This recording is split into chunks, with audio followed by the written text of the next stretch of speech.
what is the work that John did on the car?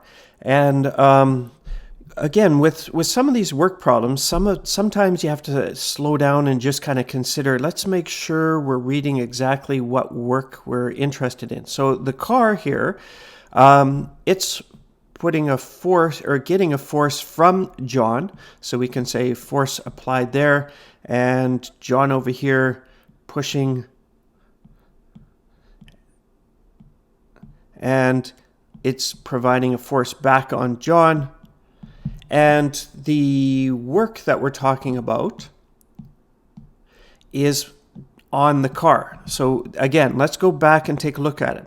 After pushing it 5 meters, what is the work that John did on the car? So again, being quite particular on the wording tells us that for sure we're talking about the work being done on the car. So do we have a force? Absolutely. John's force pushing on the back of that car. Do we have motion?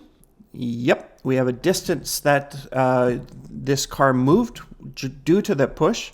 And so the force, the distance, are they both parallel? Yep, they're actually in the exact same direction. The car is moving in the direction that he's pushing. And so number one, they're parallel, so that tells us that there is work being done, absolutely. That work we can say is 400 newtons and 5 meters.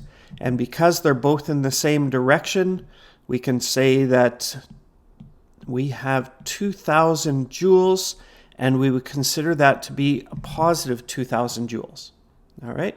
Now, that positive 2,000 joules, because it's a positive, both in the same direction, means that energy has been added to the car due to the work. Now, it's asking, is this new energy being converted into potential or kinetic energy?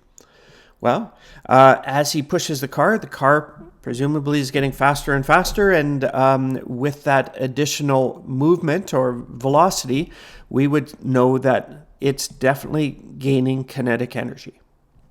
If he was pushing it up a hill, then we could say perhaps there's also some potential energy being gained due to his work.